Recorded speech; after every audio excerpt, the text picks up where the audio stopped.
Assalamualaikum warahmatullahi wabarakatuh. Kenalkan kami dari kelompok 2, kami ingin melanjutkan makalah UAS dari mata kuliah Etika Profesi Teknologi Informasi dan Komunikasi tentang Infringement of Privacy.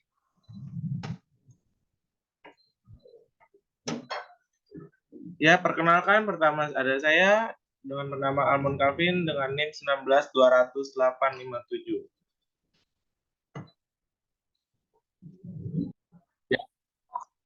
Ya, perkenalkan nama saya Riki Aslifa dengan NIM 19200-657. Fikri Dita Putra dengan NIM 19200-713. Ya. Perkenalkan nama saya Panji Yuri Penunggal dengan NIM 19200-854. Perkenalkan nama saya Zakir Fakhrudin dengan NIM 19201112. Yang di bab pertama ada pendahuluan, yang bab kedua ada landasan teori, yang ketiga ada pembahasan, yang keempat ada penutup. Jadi, pertama ada pendahuluan. Dalam perjalanan menuju masa depan, saat ini perkembangan teknologi informasi semakin cepat dan canggih, terutama pada era globalisasi. Kebutuhan akan informasi yang cepat, tepat, dan hemat menjadikan internet sebagai salah satu sarana utama untuk berkomunikasi dan bersosialisasi. Untuk semua kalangan masyarakat, dari perorangan sampai dengan perusahaan, internet sendiri merupakan jaringan komputer yang bersifat bebas dan terbuka.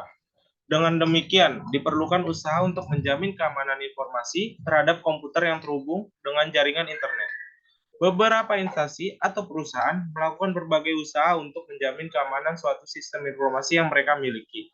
Dikarenakan ada sisi lain dari pemanfaatan internet yang bersifat mencari keuntungan dengan cara yang negatif, adapun pihak-pihak dengan maksud tertentu yang berusaha untuk melakukan serangan terhadap keamanan sistem informasi. Untuk serangan tersebut dapat dikelompokkan dari hal yang ringan, misalnya yang hanya mengesalkan sampai dengan yang sangat berbahaya.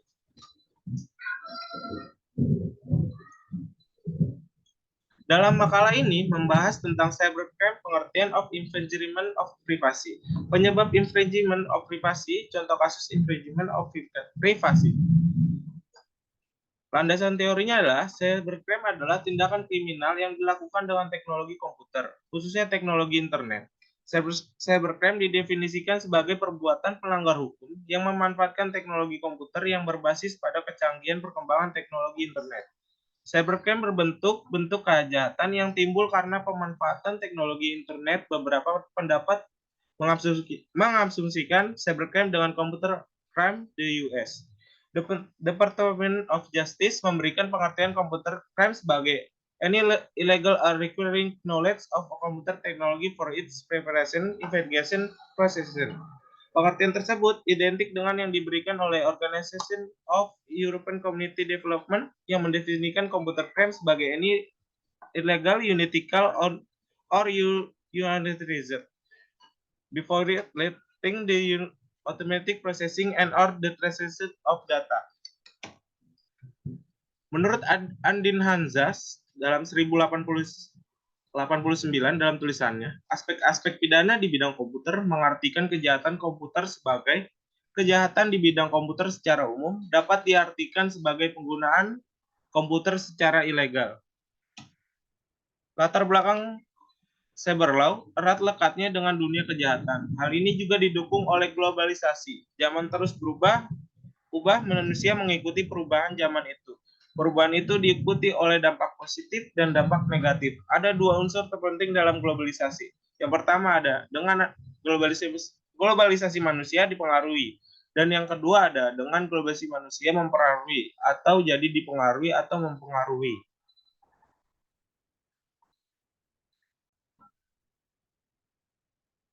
Pengertian cyber. Pengertian cyber law adalah hukum yang digunakan di dunia maya atau cyberspace yang umumnya diasosiasikan dengan internet. Cyber law merupakan aspek hukum yang ruang lingkupnya meliputi suatu aspek yang berhubungan dengan orang, perorangan, atau subjek hukum yang menggunakan dan memanfaatkan teknologi internet yang dimulai pada saat online dan memasuki dunia cyber atau dunia maya. Cyber law sendiri merupakan istilah yang berasal dari cyberspace law.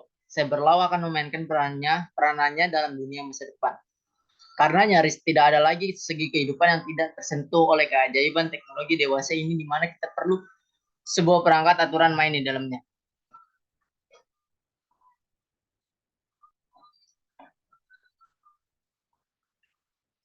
Contoh studi kasus cyber law, pada tahun 1982 telah terjadi penggelapan uang di bank melalui komputer sebagaimana diberitakan Suara Pembaharuan edisi 10 Januari 1991 tentang 2 orang mahasiswa yang membobol uang dari sebuah bank swasta di Jakarta sebanyak 372 miliar 100 juta dengan menggunakan sarana komputer. Perkembangan lebih lanjut dari teknologi komputer berupa komputer network yang kemudian melahirkan suatu ruang komunikasi dan informasi global yang dikenal dengan internet. Analisa kasus. Kasus ini modusnya adalah murni kriminal. Kejahatan jenis ini biasanya menggunakan internet hanya sebagai sarana kejahatan. Sebaiknya internet digunakan untuk kepentingan yang bermanfaat dan tidak merugikan orang lain. Penyelesaiannya, karena kejahatan ini termasuk penggelapan uang pada bank dengan menggunakan komputer sebagai alat melakukan kejahatan sesuai dengan undang-undang yang ada di Indonesia, maka orang tersebut diancam dengan pasal 362 KUHP dan tentang pencurian mendapat sanksi hukuman penjara selama 5 tahun, dan pasal 378 KUHP tentang penipuan mendapat sanksi hukuman penjara selama 4 tahun. Pembahasan. Kejahatan ini ditunjukkan terhadap informasi seseorang yang merupakan hal yang sangat pribadi dan rahasia. Kejahatan ini biasanya ditujukan terhadap keterangan pribadi seorang yang tersimpan pada formulir data pribadi yang tersimpan secara komputerisasi, yang apabila diketahui oleh orang lain maka dapat merugikan korban secara material maupun imaterial, seperti nomor kartu kredit, nomor PIN ATM, cacat atau penyakit tersembunyi, dan sebagainya. Pengertian privasi menurut para ahli kemampuan seseorang untuk mengatur informasi mengenai dirinya sendiri, atau Craig Van Salke dan Franz Bilanger, dan hak dari masing-masing individu untuk menentukan sendiri kapan, bagaimana, dan untuk apa penggunaan informasi mengenai mereka dalam hal berhubungan dengan individu lain. Alan Westin, kerahasiaan pribadi, dalam bahasa Inggris privasi, adalah kemampuan satu atau sekelompok individu untuk mempertahankan kehidupan dan urusan personalnya dari publik, atau untuk mengontrol arus informasi mengenai diri mereka. Privasi kadang dihubungkan dengan yang anonimitas, walau anonimitas terutama lebih dihargai oleh orang yang dikenal publik. Privasi dapat dianggap sebagai suatu aspek dari keamanan. Hak pelanggaran privasi oleh pemerintah, perusahaan, atau individual menjadi bagian di dalam hukum di banyak negara dan kadang konstitusi atau hukum privasi. Hampir semua negara memiliki hukum yang dengan berbagai cara membatasi privasi. Sebagai contoh, aturan pajak umumnya mengharuskan pemberian informasi mengenai pendapatan. Privasi dapat secara sukarela dikorbankan umumnya demi keuntungan tertentu dengan resiko hanya menghasilkan sedikit keuntungan dan dapat disertai bahaya tertentu atau bahkan kerugian. Contohnya adalah pengorbanan privasi untuk mengikut suatu undian atau kompetisi. Seseorang memberikan detail personalnya atau sering untuk kepentingan periklanan untuk mendapatkan kesempatan memenangkan suatu hadiah. Contoh lainnya adalah jika informasi yang secara sukarela diberikan tersebut dicuri atau disalahgunakan, seperti pada pencurian identitas. Privasi sebagai terminologi tidaklah berasal dari akar budaya masyarakat Indonesia. Samuel de Warren dan Louis de Bredins menulis artikel berjudul Right to Privacy di Harvard Law Review tahun 1890. Mereka seperti halnya Thomas Cooley di tahun 1888 menggambarkan right privacy sebagai right to be let alone, atau secara sederhana dapat diterjemahkan sebagai hak untuk tidak usik dalam kehidupan pribadinya. Hak atas privasi dapat diterjemahkan sebagai hak dari setiap orang untuk melindungi aspek-aspek pribadi kehidupannya untuk dimasuki dan dipergunakan oleh orang lain. Donald M. Gilmore, 1990, ayat 281.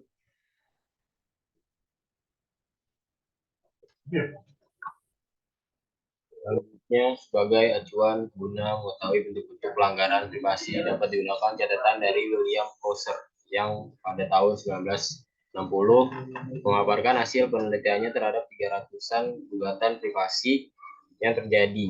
Bagian yang dilakukan proses atas bentuk umum peristiwa yang sering dijadikan dasar gugatan privasi, yaitu dapat kita jadikan petunjuk untuk memahami privasi terkait dengan media. Privasi merupakan tingkatan interaksi atau keterbukaan yang dikehendaki seseorang pada suatu kondisi atau situasi tertentu. Tingkatan privasi yang diinginkan itu menyangkut keterbukaan atau ketertutupan, yaitu adanya keinginan untuk berinteraksi dengan orang lain, atau justru ingin menghindar atau berusaha supaya sukar dicapai oleh orang lain. Atau adapun definisi lain dari privasi yaitu sebagai suatu kemampuan untuk mengontrol interaksi, kemampuan untuk memperoleh pilihan-pilihan atau kemampuan untuk mencapai interaksi seperti yang diinginkan. Teknologi internet ini melahirkan berbagai macam dampak positif dan dampak negatif. Dampak negatif ini telah memunculkan berbagai kejahatan maya atau cybercrime yang meresahkan masyarakat internasional pada umumnya dan masyarakat Indonesia pada khususnya. Kejahatan tersebut perlu mendapatkan tindakan yang tegas dengan dikeluarkan undang-undang terhadap kejahatan Miantara, yaitu dengan dikeluarkan UU nomor 11 tahun 2008 tentang informasi dan sanksi ekonomi, yang merupakan usaha untuk memberikan kepastian hukum tentang kerugian akibat cybercrime tersebut. Undang-undang ini akibat dari kelemahnya penegakan hukum yang digunakan sebelumnya yang mengacu pada KUHP dan peraturan perundingan lain seperti hak cipta, paten, monopoli, merek, telekomunikasi, dan perlindungan konsumen. Masyarakat Indonesia sampai saat ini dalam merespon aktivitas cybercrime masih dirasa kurang hal. Ini disebabkan antara lain oleh kurangnya pemahaman dan pengetahuan atau lack of information. Masyarakat terhadap jenis kejahatan cybercrime, lack of information ini menyebabkan upaya penanggulangan cybercrime mengalami kendala, yaitu kendala yang berkenaan dengan penataan hukum dan proses pengawasan atau controlling. Masyarakat terhadap setiap aktivitas yang diduga berkaitan dengan cybercrime mengenai kendala yakni proses penataan terhadap hukum. Jika masyarakat di Indonesia memiliki pemahaman yang benar akan tindak pidana cybercrime, maka baik secara langsung maupun tidak langsung, masyarakat akan membentuk suatu pola penataan. Selanjutnya ada faktor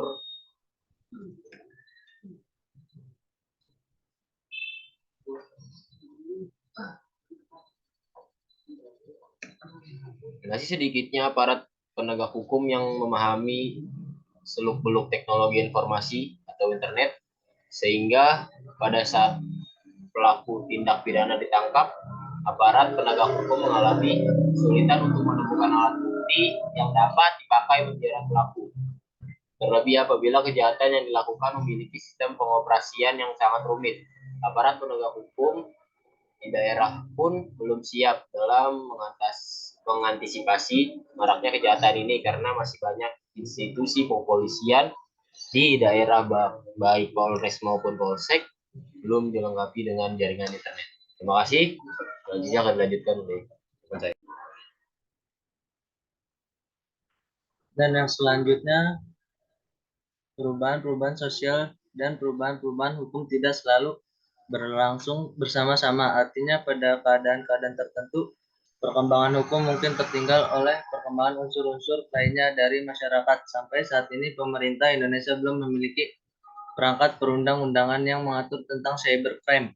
Belum juga terwujud. Cybercrime memang sulit untuk dinyatakan atau dikategorikan sebagai tindak pidana karena terbentuk oleh asas legalitas. Untuk melakukan upaya penegakan hukum terhadap pelaku cybercrime, asas ini cenderung membatasi penegak hukum di Indonesia untuk melakukan penyelidikan ataupun penyidikan guna mengungkap perbuatan tersebut. Karena suatu aturan undang-undang yang mengatur cybercrime belum tersedia, asas legalitas ini tidak memperbolehkan adanya suatu analogi untuk menentukan perbuatan pidana.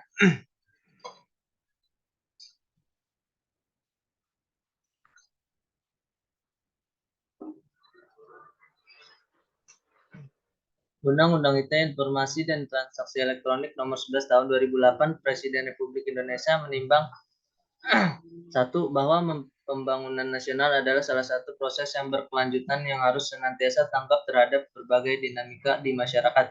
Dua, bahwa globalisasi informasi telah menempatkan Indonesia sebagai bagian dari masyarakat informasi dan transaksi elektronik di tingkat nasional hingga pembangunan teknologi informasi dapat dilakukan secara optimal. Tiga, bahwa perkembangan dan kemajuan teknologi informasi yang demikian pesat telah menyebabkan perubahan kegiatan kehidupan manusia dalam berbagai bidang yang secara langsung telah mempengaruhi lahirnya bentuk-bentuk perbuatan hukum baru. Bahwa penggunaan dan pemanfaatan teknologi informasi harus terus dikembangkan untuk menjaga, memelihara, dan memperkukuh persatuan dan kesatuan nasional berdasarkan peraturan perundang-undangan demi kepentingan nasional. 5. Bahwa pemanfaatan teknologi informasi berperan penting dalam perdagangan dan pertumbuhan perekonomian nasional untuk mewujudkan kesejahteraan masyarakat. 6. Bahwa pemerintah perlu mendukung perkembangan teknologi informasi melalui infrastruktur hukum dan pengaturnya sehingga pemanfaatan teknologi informasi memperhatikan nilai-nilai agama dan sosial budaya masyarakat Indonesia.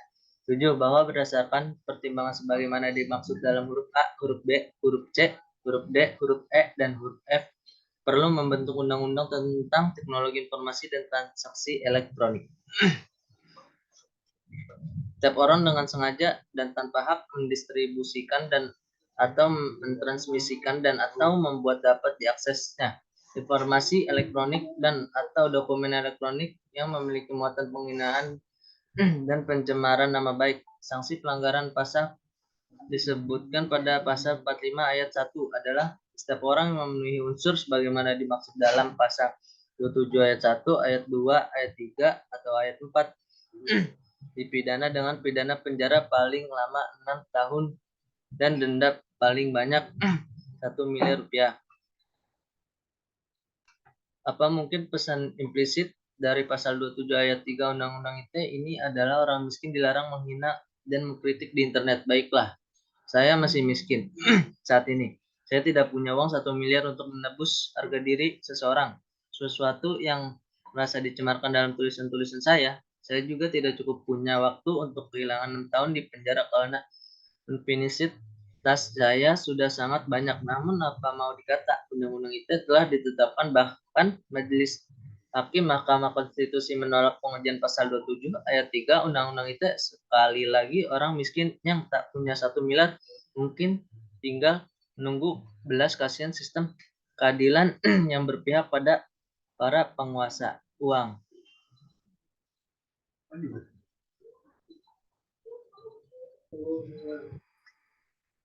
Ya, selanjutnya di sini ada sedangkan di negara lain, misalkan di Amerika Serikat, yaitu RUU, SOPA, PA, dan PIPA. SOPA adalah singkatan Stop Online Piracy Act, yaitu rancangan undang-undang penghentian pembajakan online. RUU ini diusulkan pertama kali oleh Kongres ke gedung parlemen pada 26 Oktober 2011 dengan undang-undang SOPA. Penegakan hukum di Amerika Serikat dapat lebih leluasa bertindak kegiatan online yang dianggap ilegal. PIPA adalah singkatan dari Protect Intellectual Property Act atau RUU Perlindungan Hak Kekayaan Intelektual. RUU PIPA pertama kali diusulkan pada 12 Mei 2011 oleh Senator Patrick Leahy. RUU tersebut berisi definisi tentang pelanggaran yang disebabkan oleh pendistribusian salinan palsu atau illegal copies dan barang palsu. Lalu sini ada RUU. Lanjut sini ada RUU ini bertujuan untuk yang A, melindungi kekayaan intelektual dari pencipta konten. Yang B, perlindungan terhadap obat-obatan palsu. Yang C, setelah RUU SOPA dan PIPA muncul juga RUU CISPA. Yang D, CISPA adalah singkatan dari Cyber Intelligence Sharing and Protection Act. Adapun kutipan dari CISPA atau Sharing Intelligence Cyber dan Undang-Undang Perlindungan, yaitu menyimpang dari ketentuan hukum lain sebuah entitas mandiri yang dilindungi mungkin untuk tujuan cyber security, menggunakan sistem cyber security untuk mengidentifikasi dan memperoleh informasi cyber threat untuk melindungi hak-hak dan milik diri seperti dilindungi entitas dan saham cyber threat seperti informasi dengan entitas lain, termasuk pemerintah federal. Lalu di sini ada contoh kasus, yaitu mengirim dan mendistribusikan dokumen yang bersifat pornografi menghina, mencemarkan nama baik, dan lain-lain. Contohnya pernah terjadi pada Prita Mulyasari yang menurut pihak tertentu telah mencemarkan nama baik karena surat elektronik yang dibuat olehnya, yaitu yang A melakukan penyadapan informasi seperti halnya menyadap transmisi data orang lain, yang B melakukan penggadaan tanpa izin pihak yang berwenang. Bisa juga disebut dengan hijacking. Hijacking merupakan kejahatan melakukan pembajakan hasil karya orang lain. Contoh yang sering terjadi yang pembajakan perangkat lunak itu software privasi. Yang C melakukan pembobolan secara sengaja ke dalam sistem komputer. Hal ini juga dikenal dengan istilah unauthorized access atau bisa juga diartikan sebagai kejahatan yang terjadi ketika seseorang memasuki atau menyusup ke dalam suatu sistem jaringan komputer secara tidak sah, tanpa izin atau tanpa sepengetahuan pemilik sistem jaringan komputer yang dimasukinya. Jelas itu sangat melanggar privasi pihak yang berkepentingan. Pemilik sistem jaringan komputer, contoh kejahatan ini adalah probing dan port. Lalu selanjutnya, Google sudah setuju untuk membayar denda tadi yang merupakan penalti terbesar yang pernah dijatuhkan atas sebuah perusahaan yang melanggar instruksi FTC. Contoh kasus di atas sangat mungkin untuk terjadi pula di pertelevisian Indonesia. Momentum pelanggaran privasi dapat berlangsung pada proses peliputan berita dan dapat pula terjadi pada penyebar luasan broadcastingnya. Dalam proses peliputan, seorang objek berita dapat saja merasakan derita akibat tindakan reporter yang secara berlebihan mengganggu wilayah pribadinya. Kegigihan seorang reporter mengejar berita bisa mengakibatkan terlewatinya batas-batas kebebasan gerak dan kenyamanan pribadi yang sepatutnya tidak diusik. Hak atas kebebasan bergerak dan melindungi kehidupan pribadi sebenarnya telah disadari oleh banyak selebritis Indonesia. Ya, yang selanjutnya ada penutup. Kesimpulan. Terkait dengan semua perkembangan tersebut, yang juga harus menjadi perhatian adalah bagaimana hal-hal tersebut, misalnya dalam kepastian dan kebebasan transaksi, keamanan komunikasi data pribadi dan informasi, dan semua yang terkait dengan kegiatan bisnis atau kegiatan berinternet dapat terlindungi dengan baik dan adanya kepastian hukum. Mengapa diperlukan kepastian hukum yang lebih kondusif karena perangkat hukum yang ada tidak cukup memadai untuk menaungi semua perubahan dan perkembangan yang ada. Lanjut dari saran.